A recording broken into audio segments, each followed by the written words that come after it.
I know when the prices are about to drop. One of my cousin's best friends, a little cat named Cindy, she starts acting up and she doesn't want to eat. That's when I know the prices are about to change. John, Uncle Eddie's back at it again, man. Oh, what'd he say this time? He just keeps hitting me up every time. It's something crazy. Now he thinks, it always has to do with his cat. This time he thinks we're in for a crash. So he thinks it's time to just sell all of his assets. I don't even know if he has any assets. He acts like he does.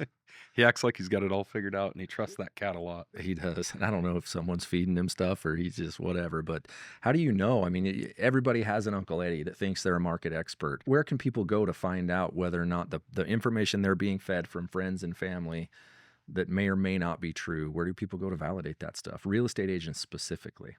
Yeah, great question. We see this all the time. I think I see predictions about the real estate market every single day from about 20 different sources. Yep. And knowing who to trust and knowing who's got the information is really critical. One of the things that we really focus on is who's got the most relevant, specific data to your area, because you can quote numbers that come from the national level and everybody can panic and freak out about that. But what's really important is what's relevant in your area, what's relevant in your market, because your market behaves different. In fact, sometimes markets in the same geography behave completely different. Yeah, totally. And as I talk to different agents across the country, right now there are people that have less than 1 month's supply of inventory, which is a very extreme seller's market. There are also people that are in the 7s and 8s, and that's across the country. You could have, like right here in Idaho, for example, back when the market really was in trouble back in 08, 09, house prices fell in half, and ours really we weren't impacted that much because we have a local employer that employs, a third of the people in this area. And they weren't subject to the economic, it's a government-based entity, and they weren't really subject to the national trends. So our area was fairly insulated, and you can see that in different cases too. But, I'm looking at AreaPro right now just on my phone, and, and this can happen anywhere in the country. Agents within seconds can get these numbers and know for sure what's happening. Right now, there's an elementary school boundary that I set up an area for on the south side of our town that has 40 active listings and 7 selling every month. So that's a 6-month supply of inventory. Yeah. So that's pretty soft. That same area last year had about 2 months supply of inventory. So 6 is not crashing.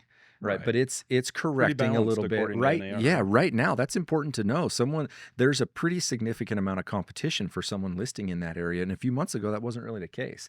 So you've got to have a place where you can go. Of course, we believe that's AreaPro. We believe there's nowhere else you need to go.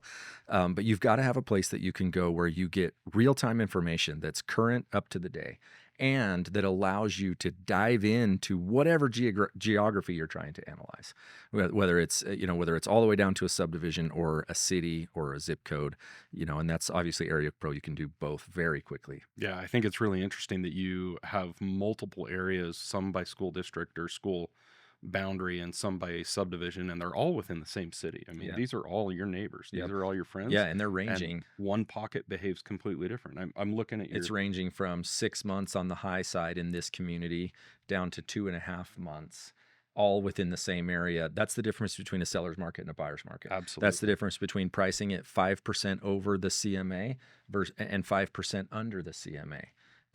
Depending on what people's motives and intents are. But this kind of information needs to be driving our conversations that will drive our clients' decisions so that they can make the best decision for themselves. With facts, not Uncle Eddie's imagination. Absolutely. The next time you've got an Uncle Eddie scenario, make sure and give people the right data, and they'll be able to make better decisions. We've talked a lot about crazy Uncle Eddie. You guys might have a client who's a crazy Uncle Eddie, or you might have a totally normal client who's got a crazy Uncle Eddie. I think we've all seen it before. So you've got to have the right tools to make you the professional. And that's what AreaPro's here for you to do. We want to hear your crazy Uncle Eddie stories. What's the craziest market story anybody's ever told you? And comment below. We'd love to help address it.